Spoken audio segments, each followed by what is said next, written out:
सरल एकेडमी में आपका स्वागत है। उम्मीद करती हूँ आप सब मस्त हैं और आपकी पढ़ाई भी बहुत अच्छी चल रही है, बढ़िया से। चलिए, कल से हमने स्टार्ट की है एक नई सीरीज जिसमें हमने चैप्टर नंबर 3 जो धारा विद्युत है उसके इम्पोर्टेंट जो क्वेश्चन है उनको डिस्कस करना चालू किया है, वो भी 3 नंबर वाले, जिसमें एक क्वेश्चन कल मैंने आपको समझाया, साथ ही साथ आपको इम्पोर्टेंट क्वेश्चन भी दिए हैं कि किस किस की संभावना है इस चैप्टर से आने की। ठीक है, आज हम अगला क्वेश्चन डिस्कस करेंगे जो कि है बेटा किरचॉफ के नियम, और अगर टाइम बचा मेरे पास तो मैं व्हीटस्टोन सेतु को भी इसी वीडियो में कवर कर दूंगी। चलिए स्टार्ट करते हैं कि किरचॉफ के नियम क्या हैं, किस लिए दिए गए और किन परिपथों के लिए ये दिए गए। किरचॉफ के नियम जो है बेटा वो दिया था वैज्ञानिक किरचॉफ ने, और ये इन्होंने दिया था बहुत सारे जो जटिल विद्युत परिपथ है, जटिल विद्युत परिपथों को सरल बनाने के लिए वैज्ञानिक किरचॉफ ने नियम दिए, जिन्हें इसके नाम के आधार पर किरचॉफ के नियम कहते हैं। ठीक है, इन्होंने 2 नियम दिए विद्युत परिपथ में धारा प्रवाह के लिए, जिसमें से पहला नियम हम पहले डिस्कस करते हैं कि पहला नियम क्या है। ठीक है, अब ये जो पहला नियम है बेटा वो दिया गया किस लिए, तो पहले ध्यान से देखिएगा। हम समझ रहे हैं क्या, किरचॉफ का प्रथम नियम। किरचॉफ का प्रथम नियम दिया गया है किसी संधि के लिए। अगर कोई पॉइंट है और उस एक पॉइंट से ढेर सारे वायर्स कनेक्टेड हैं, ढेर सारे वायर्स कनेक्टेड हैं, जैसा कि हमारे घरों में होता है। अब इस एक पॉइंट पर हमने ढेर सारे वायरों को जोड़ के रखा है।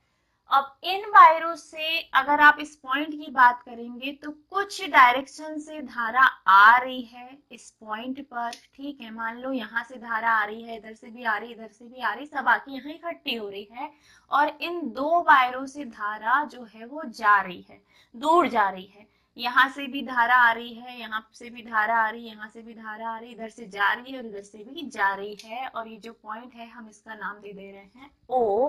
तो किरचॉफ ने अपना प्रथम नियम जो दिया वो दिया है बेटा ये कि किसी संधि पर मिलने वाली समस्त धाराओं का जो बीजगणितीय योग होता है वो शून्य होता है। पहले इस नियम को लिखती हूं मैं, फिर आपको समझ में आएगा। किरचॉफ का प्रथम नियम क्या है, इस नियम के अनुसार ये जो क्वेश्चन है ये 3 मार्क्स के हिसाब से इंपॉर्टेंट है, ध्यान से समझिएगा। ठीक है, किरचॉफ के प्रथम नियम के अनुसार, इस नियम के अनुसार किसी संधि पर, ये पॉइंट है, ये पॉइंट है जिसको हम क्या बोल रहे हैं, संधि। किसी संधि पर मिलने वाली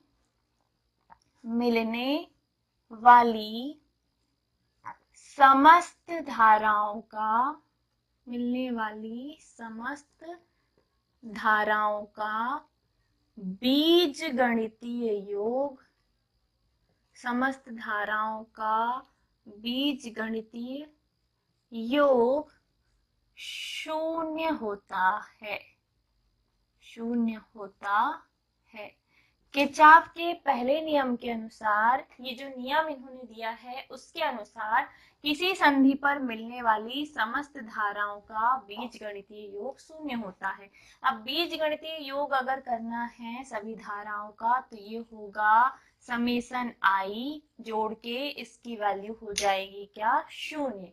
अब हम मानते हैं कि मान लीजिए कि कुछ धाराएं जो हैं वो संधि की ओर आ रही है, जैसे I1 धारा, I2 धारा, I3, 1 2 3 धाराएं संधि की ओर आ रही हैं। तो ये चूंकि आ रही हैं, आके यहाँ मिलेंगी, तो हम इन धाराओं को बेटा धनात्मक लेंगे, और I4 और I5 धारा संधि से दूर जा रही है। माना कि संधि O पर I1, I2, I3 धारा आ रही है, ठीक है, और I4 और I5 धाराएं संधि से दूर जा रही हैं। तो किरचॉफ के नियम के अनुसार जो धाराएं संधि की ओर आ रही हैं और जो धाराएं संधि से दूर जा रही हैं, आपको सभी का योग करना है, क्योंकि सबका कॉमन पॉइंट एक ही है और वो है बेटा बिंदु O। इस नियम के अनुसार अगर हम यहाँ देखें, इस चित्र में देखें, तो कुछ धाराएं, कौन कौन सी धारा, I1 धारा, I2 धारा, I3 धारा, I4 धारा और I5 धारा, ये सभी धाराएं संधि की एक ही संधि पर है, चाहे भी संधि के ओर आए या संधि से दूर जाए। तो जो धारा संधि की ओर आ रही है उन्हें हम धनात्मक लेते हैं, और जो धारा संधि से दूर जा रही है उन्हें हम ऋणात्मक लेते हैं। और करना है हमें सभी धाराओं का योग, यानी कि यहाँ भी प्लस, तो ये प्लस लिखने की जरूरत नहीं है, यहाँ भी प्लस, और आगे क्या करना है, योग करना है तो इसको ब्रैकेट में लिखो, फिर योग करना है तो इसको ब्रैकेट में लिखो, और सबका योग करने पर हमें क्या प्राप्त होता है, शून्य। सभी का योग करने पर हमें क्या प्राप्त होता है बेटा, शून्य। किरचॉफ का कहना है कि एक ही संधि पर होने के बावजूद भी जितनी धाराएं संधि के ओर आएंगी उन्हें हम धनात्मक लेंगे, और जितनी धाराएं संधि से दूर जाएंगी उन्हें हम ऋणात्मक लेंगे, लेकिन करना है सभी धाराओं का योग, और योग जो होता है वो क्या होता है, शून्य। अब हम क्या करते हैं, देखिए I1 plus I2 plus I3, यहाँ प्लस और minus minus I4 plus minus minus I5 और बराबर हो जाएगा क्या, शून्य। अगर हम माइनस वालों का इधर पक्षांतर करें तो I1 plus I2 plus I3 यहाँ बचेगा, लेकिन जब I4 इधर जाएगा तो माइनस का I4 इधर जाने पर प्लस का I4, माइनस का I5 इधर जाने पर प्लस का I5 हो जाएगा। और इसको देखकर हम क्या बोल सकते हैं, इसको देखकर हम बोल सकते हैं कि जितनी धाराएं नहीं, संधि की ओर आने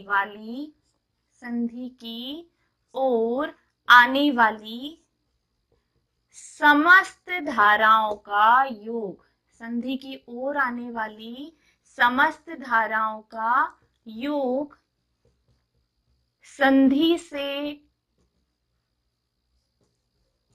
दूर जाने वाली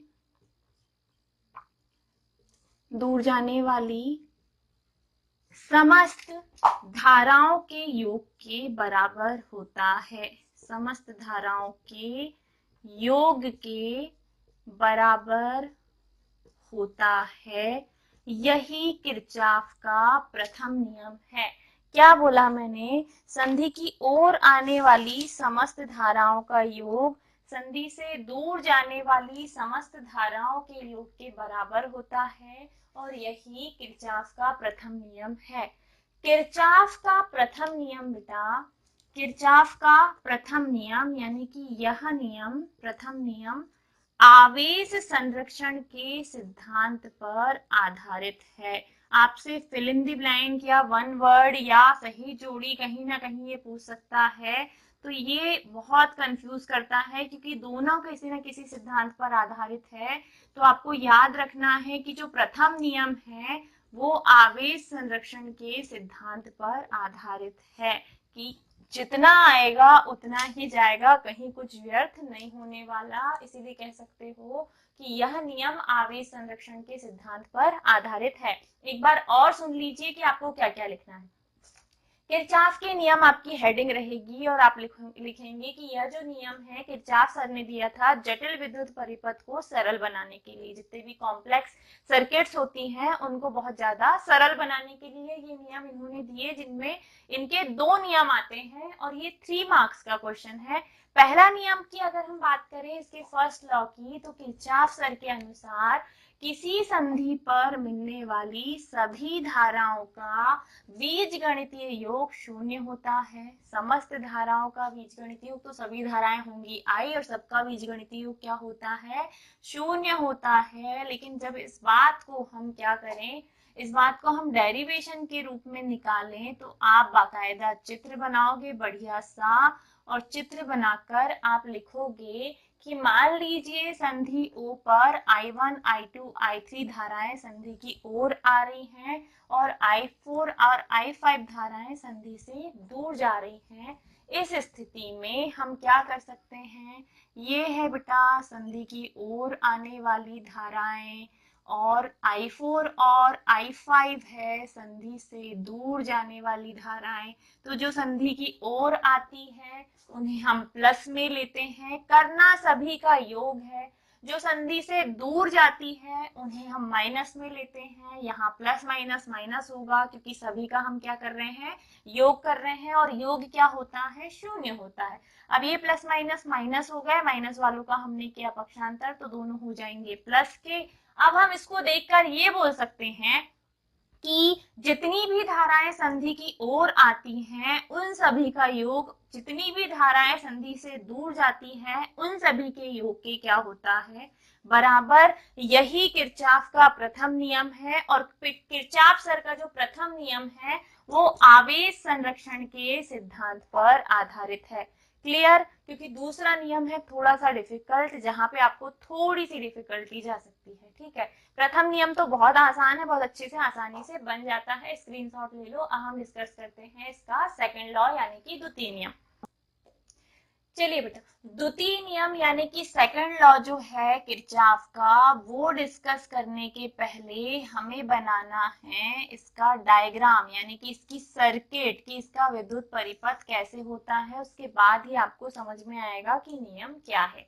ठीक है, द्वितीय नियम में हम किरचॉफ के द्वितीय नियम के अनुसार ही डायग्राम बनाएंगे। इनके अनुसार बेटा कोई बंद विद्युत परिपथ है, इस विद्युत परिपथ में एक ये है बैटरी प्लस माइनस, इसके साथ लगा हुआ है प्रतिरोध, ये होगा इसका आंतरिक प्रतिरोध। और नीचे चलो, एक कमरे की वायरिंग कर रहे हैं हम, यहाँ पे भी एक बैटरी है, यहाँ पे भी एक प्रतिरोध लगा हुआ है। फिर और नीचे चलो तो और नीचे में सिर्फ एक प्रतिरोध है जो कि बाह्य प्रतिरोध है, यहाँ कोई बैटरी नहीं है। इस प्रकार हम एक बड़ा सा बंद विद्युत परिपथ तैयार कर लेते हैं। ये है बंद विद्युत परिपथ जहां पे क्लोज सर्किट है। इसका नाम है बेटा ABCD, एक बंद विद्युत परिपथ है। नीचे आओगे तो CDEF दूसरा बंद विद्युत परिपथ है, और दोनों ही परिपथ में हमने एक सेल, फिर इसके संगत प्रतिरोध, दूसरा सेल, इसका संगत प्रतिरोध, और तीसरा बाह्य प्रतिरोध नीचे की तरफ लगाया। हम मानते हैं कि ये पहला सेल है तो इसका विद्युत वाहक बल E। ठीक है, दूसरा सेल, इसका भी विद्युत वाहक बल E। पहले वाले का E1 तो दूसरे वाले का E2। इसका प्रतिरोध पहले वाले का R1, दूसरे वाले का R2, और तीसरा जो प्रतिरोध है बेटा वो है R3।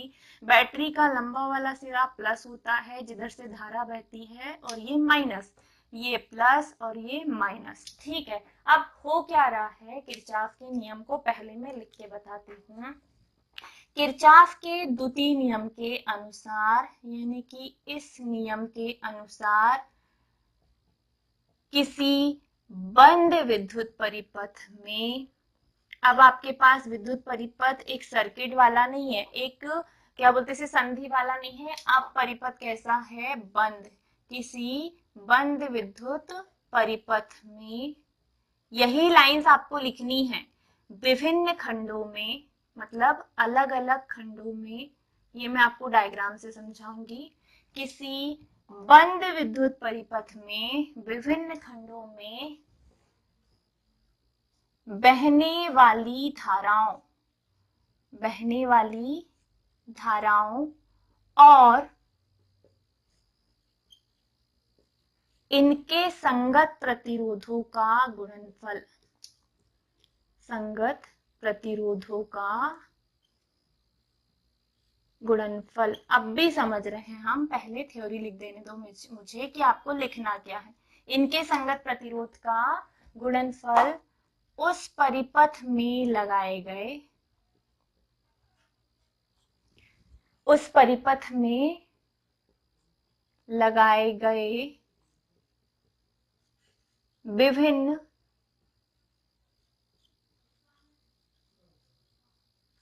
विद्युत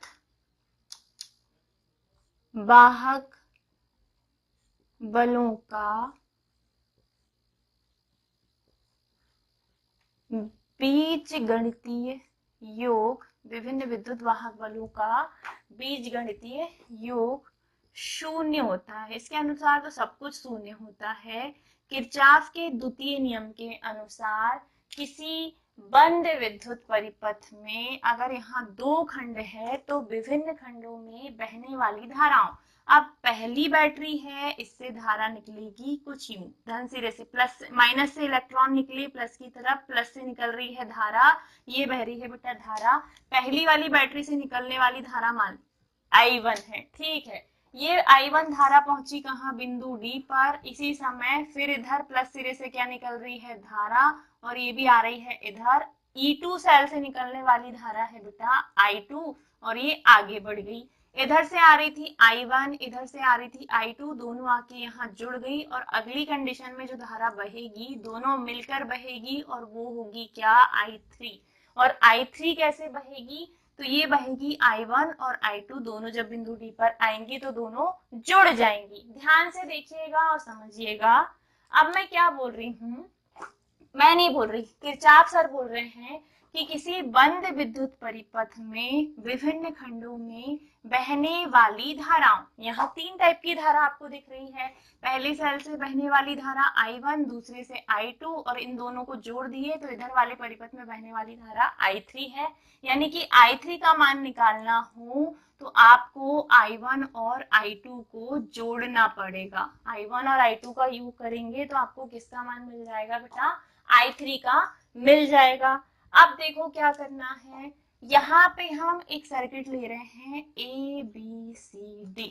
तो पहले सर्किट लेने के पहले आपको ये नियम समझना है। इस नियम के अनुसार किसी बंद विद्युत परिपथ में, ये पूरा एक बंद विद्युत परिपथ है, विभिन्न खंडों में, तो ये दो अलग अलग खंड है, आप 3-4 खंड ले सकते हो, बहने वाली धाराओं, अगर आप I1, I2, I3 नहीं लेते तो सभी धारा को हम क्या लेते, I, बहने वाली धाराओं और इनके संगत प्रतिरोध, इसका संगत प्रतिरोध ये, इसका संगत प्रतिरोध ये, और अगली जो जा रही है इसका संगत प्रतिरोध ये, मतलब सारे प्रतिरोध को हम क्या मान सकते हैं, R, और इनके संगत प्रतिरोध का गुणनफल, मतलब धारा और प्रतिरोध का क्या करना है, गुणा।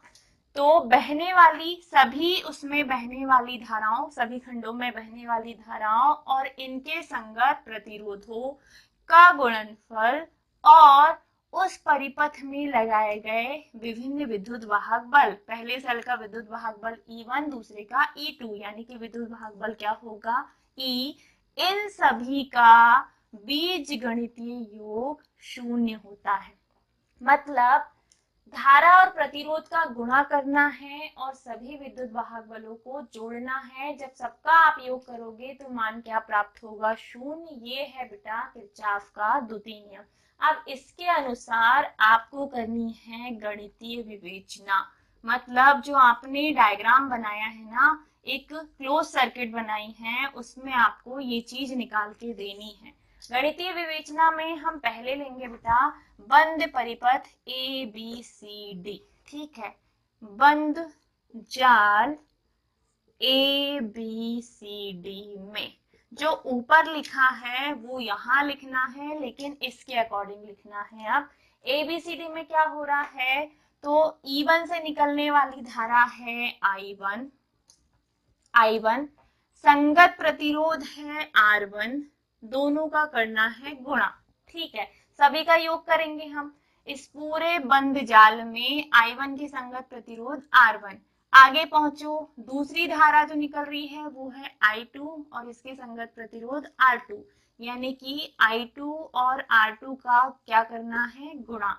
लेकिन इन सभी का क्या होगा, योग होगा, लिखा है ना बीजगणितीय योग करना है, तो हम योग ही करेंगे। लेकिन चूंकि दोनों धाराओं की डायरेक्शन परस्पर कैसी है, विपरीत, दोनों बैटरी को देखो, ये प्लस सिरा, ये प्लस सिरा, दोनों की डायरेक्शन कैसी है, परस्पर विपरीत।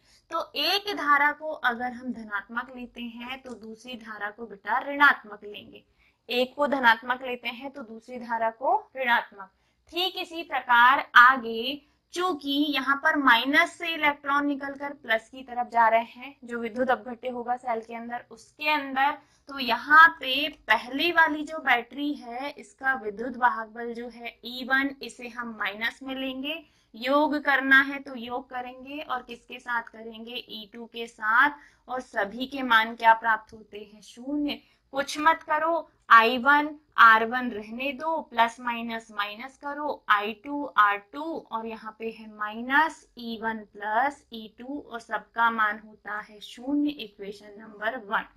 ये किरचॉफ का नियम हमें लगेगा डायरेक्शन डिसाइड करने में, किसमें, कौन से वाले क्वेश्चन में, व्हीटस्टोन सेतु में। ध्यान से देखिएगा, चूंकि दोनों धाराओं की दिशा परस्पर विपरीत है, ये यहाँ से आ रही है, अगर इसे प्लस में ले रहे हो तो दूसरी वाली धारा को काय में लोगे, माइनस में। योग करना था योग ही करोगे, लेकिन प्लस माइनस माइनस होता है। ठीक इसी प्रकार जब विद्युत अपघट्य के अंदर ऋणात्मक सिरे से धनात्मक सिरे की ओर संचलन हो पहले, तो यहाँ पे जो विद्युत वाहक बल है वो माइनस में आएगा, और दूसरी वाले में तो डायरेक्ट धन से निकल रहा है, ऋण की तरफ जा रहा है, तो ये काय में लेंगे हम, प्लस में, E1 माइनस में, E2 प्लस में, और बराबर क्या आएगा बेटा, शून्य। ये हो गया बंद जाल ABCD में। अब दूसरा बंद जाल क्या है, दूसरा बंद जाल है DCEF। बंद जाल DCEF में किरचॉफ के द्वितीय नियम से, ठीक है, कैसे, किरचॉफ के द्वितीय नियम से। अब यहाँ पे धारा कौन सी है, अब सिर्फ इसकी बात होगी, इतने से हिस्से की। पहली जो धारा आ रही है इसमें क्या है बेटा, I2, संगत प्रतिरोध R2। चूंकि धारा की डायरेक्शन सेम है, इधर से आई इधर से नीचे मुड़ गई, एक ही डायरेक्शन में धारा बह रही है, तो इस धारा को और अगली वाली धारा सबको काय में लेंगे हम, प्लस में। I3 धारा, संगत प्रतिरोध R3, और यहाँ एक ही विद्युत वाहक बल है, तो एक ही है तो सेम वही बात की माइनस से निकलेंगे प्लस की ओर जाएंगे, तो यहाँ पे हम जो E2 लेंगे वो काय में लेंगे, माइनस में, और बराबर क्या आ जाएगा बेटा, शून्य। I2 R2 plus I3 R3 is equal to क्या आएगा, शून्य। हाँ सही है, यहां तक समझ में आया।